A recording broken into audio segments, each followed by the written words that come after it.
Hi again.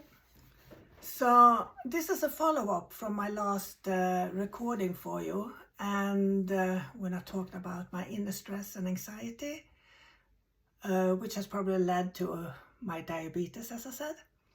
So when you get that, you start to think, why do I have so much inner stress, and where does it come from? Why do I have anxiety? Where does it come from? Well, as long as I can remember, I have had a death wish that I didn't want to live here. And I remember I was 10, 12 years old maybe when I was looking up to the sky and wonder, take me home, what am I doing here? And I never really fitted in the society. That's what I think. And it might just be my feeling, but I never felt that I belonged in a particular place. So I've been soul searching quite a lot actually. And when I ended up in the Costa Spiritualist Society in the beginning of the 90s, it felt like I was coming home. And when you find like-minded people that are soul searching like you are doing, trying to understand why you are living, what your purpose is there a purpose to your life? And a lot of things like that. So I realized that I was always afraid to not fit in, because that was my feeling, that I was never good enough. So I always felt that I have to prove myself in a lot of ways. And it can start from little things when you're a kid, when your parents tell you something in their anger or something that doesn't mean anything but goes into the heart and really festers there.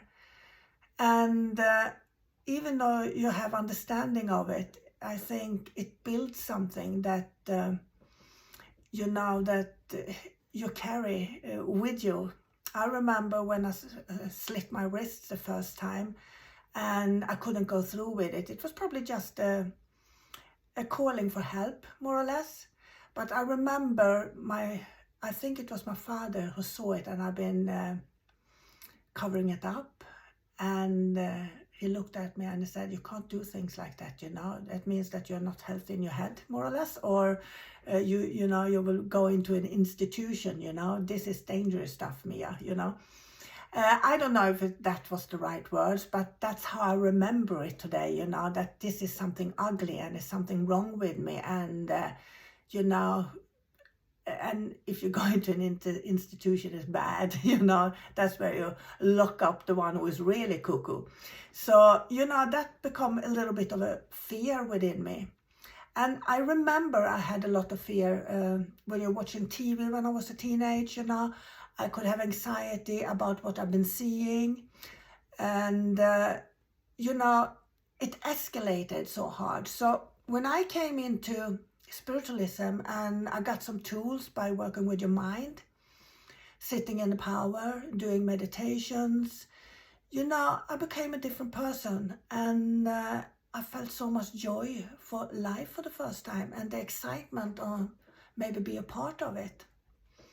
I met my ex-husband who was a medium, and it was not a good relationship, as many of you know. And I'm actually thankful that I did meet him, because that's how I learned my English, or my Swinglish. And he showed me out to Finley College, and that's where I got my proper training.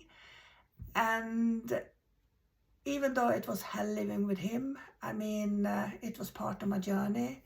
And today I'm thankful for the experience. And that's why I always said to people today, never trust the medium. Because I was fooled so badly by him. And he was a sick man, of course. But in this business we're working with, it's a very vulnerable business.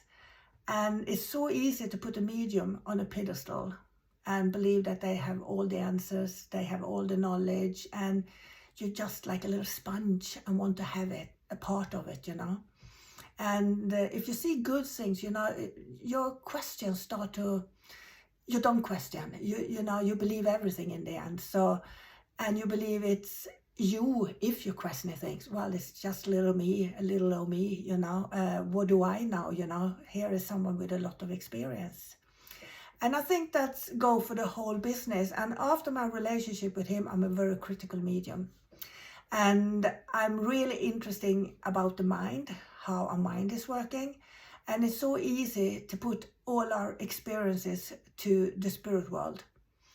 But in my experience, if the spirit world will give me advice on my life, I would have a lot of easier life, you know. So I believe they are there for us. I believe that they're supporting us, holding us, giving comfort when it's needed and so on. I don't believe they're here to tell me what to do with my life. And in this business, and especially in Sweden now, I never look at spiritual program. I usually get angry and sad because usually it's just about the sensations. So I haven't looked at this program. It's called Cold Facts. In Sweden, it's all about the spiritualism or spirituality in Sweden. And obviously there's some unethical things going on. But hey, it will always be like that. And thank God it's coming up to the surface so we maybe can deal with it and maybe we can talk about it.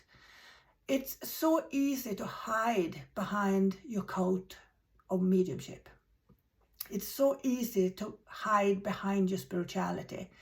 And I think everyone who is developing their talents, I don't like to call it gift, because if it was a gift, it means that some people are special and like God has favorites. And I don't believe in that. I believe in talent, and I believe that talents needs to be practiced and trained to be perfected. I don't believe we can perfect mediumship because it's a never-ending story. You learn something every time you work, and that's why it's so fascinating. And it's also maybe the most pressurable job I ever had, because you can't live on what I did yesterday and blah, blah, blah. But, you know, I learned over the years that today I at least enjoy the procedure when I'm working with the spirit. Before it was like a love-hate relationship. So nervous before I went up on stage or before I had a sitting with someone. And the pressure of that, I hope I do well, I hope they appreciate it, that they're happy when they leave from me, that I've given them what they expected or touched the area that they were coming from, so to speak. And you're always afraid to not be good enough. And I think that's the stress in this business. And that's why I think a lot of medium stop developing after a while. They lay in the comfort zone and don't dare to go outside that because they are afraid of the no's that the client doesn't understand. And I think we're all facing that ego during our line. And I usually say that I have a positive and a negative ego.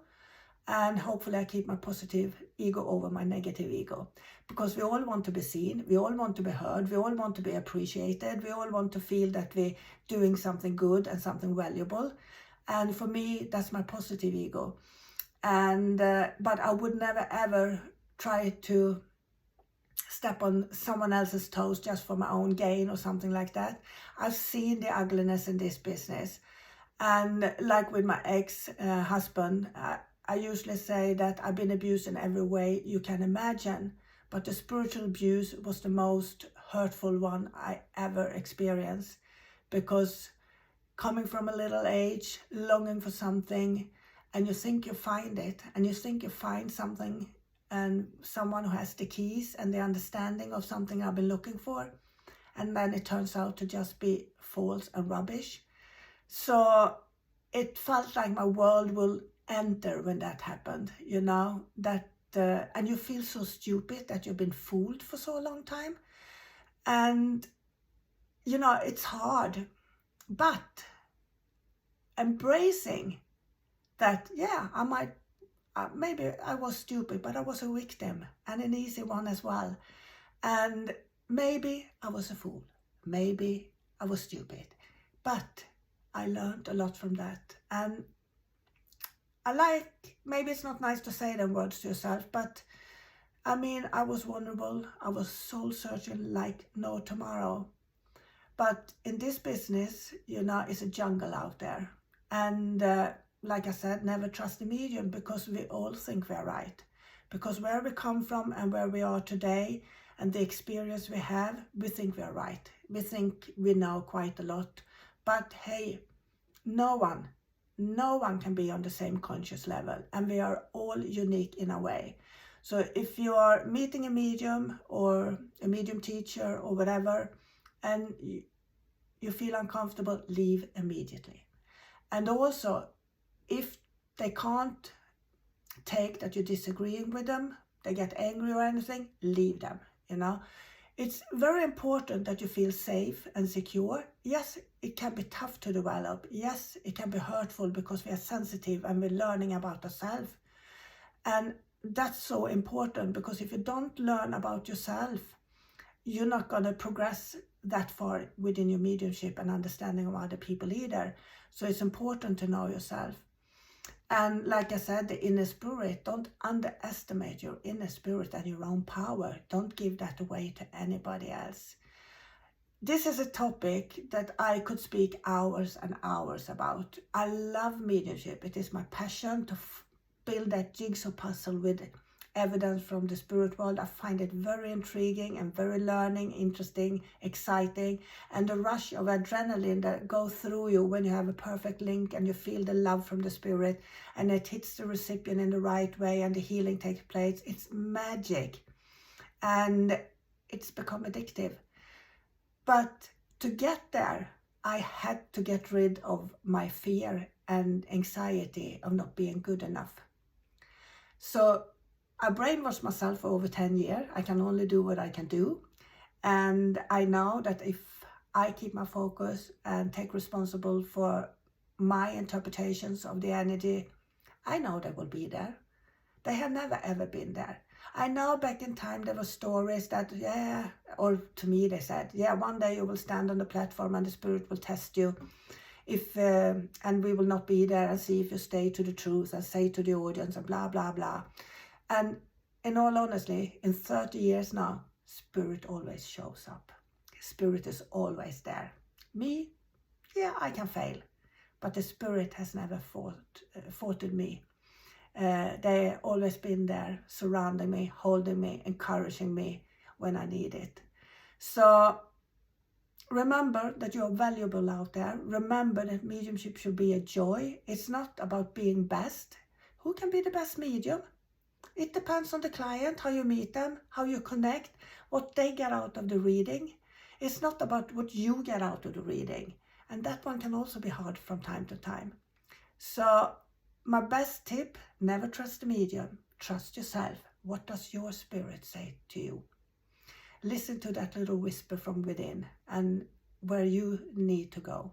Because your spirit is your inner compass, and that will tell you exactly what you need to do with your life. Not the spirit world, not another medium.